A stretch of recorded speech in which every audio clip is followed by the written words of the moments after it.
السلام علیکم ورحمۃ اللہ وبرکاتہ.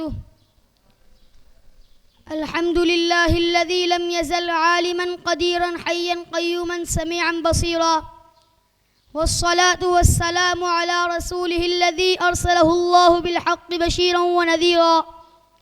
اما بعد فاعوذ باللہ من الشیطان الرجیم.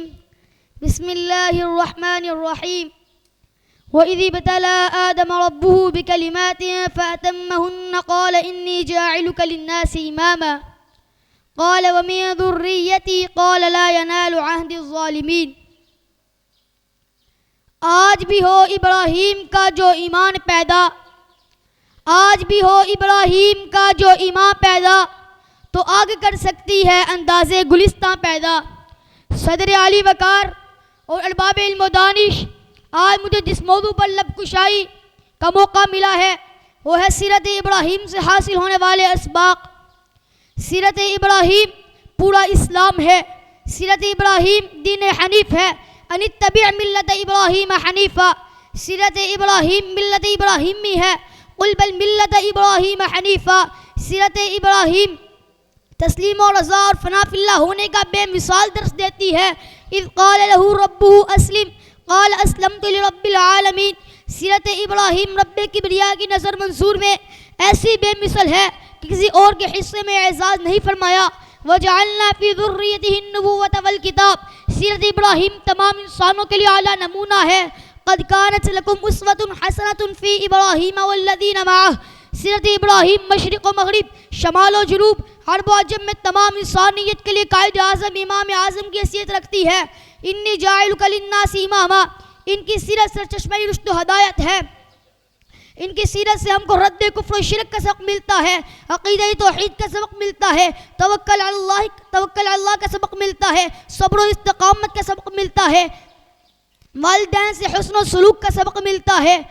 حضرات ذی وقار، توحید کا ڈنکا چہاروں انگ عالم بجا دیا. توحید کا ڈنکا چہاروں انگ عالم بجا دیا. نعرے نمرود میں بھی پیغام حق سنا دیا.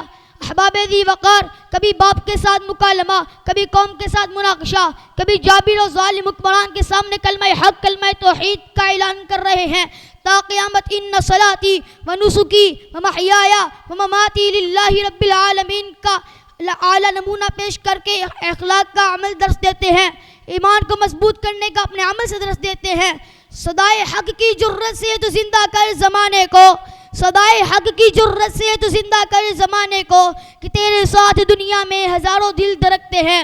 حق کی تصدیق کے لیے پہاڑوں سے مضبوط دل، کفر و شرک کی تردید کے لیے شمشیر براں سے تیز زبان، توحید باری تعالیٰ کے لیے طاغوت کے سامنے سینہ سپر ہونا، مصائب و آلام کی بجلیاں گرے تو مسکرا دینا، قہر و جبل کے بادل گرے تو قہقہوں سے جواب دینا، اللہ کی راہ میں پہاڑوں کی چھاتیاں روندنا، اور اللہ کی رضوان کے لیے اکیلے بھی بچے کو وادی غیر زرع میں چھوڑ دینا، اور بڑھاپے کی حالت میں اکلوتے بیٹے کی بھی قربانی دے دینا، اور انتہائی بڑھاپے کی حالت میں بیت اللہ کی تعمیر و تطہیر کرنا، اور اس ایک اللہ کے لیے اعلان حج کرنا خلیل اللہ کی سنتیں ہیں. گائے بکری اونٹ کی قربانیاں دیتا ہے تو، گائے بکری اونٹ کی قربانیاں دیتا ہے تو، خواہشات نفس کے بکرے بھی قربان کر. زندہ رکھنے کے لیے سنت خلیل اللہ کی، زندہ رکھنے کے لیے سنت خلیل اللہ کی، قلب میں پیدا خلیل اللہ کا ایمان کر. احباب ذی وقار، اللہ گواہ ہے، نمرودیت تباہ ہوئی، موسیٰ کے مقابلے میں فرعونیت ہلاک ہوئی، ابو جہل اپنے سرداروں کے ہمراہ واصل جہنم ہوا، اور کمر نبوت کے ستاروں کو مٹانے والے بدر، احد، خندق، حنین، یرموک میں مٹا کے رکھ دیے گئے. پھر اقبال نے پھر کیا خوب کہا ہے، ہاتھ بے زور ہیں، ہاتھ بے زور ہیں، الحاد سے دل خوگر ہیں، امتی باعث رسوائی پیغمبر ہیں، بت شکن اٹھ گئے، باقی جو رہ گئے وہ بتگر ہیں. تھا براہیم پدر اور پسرے آزر ہیں، تھا براہیم اور پدر اور پسرے آزر ہیں. بادہ آشام نئے، بادہ نیا، خم بھی نئے، حرم کعبہ نیا، بت بھی نئے، تم بھی نئے. والسلام علیکم.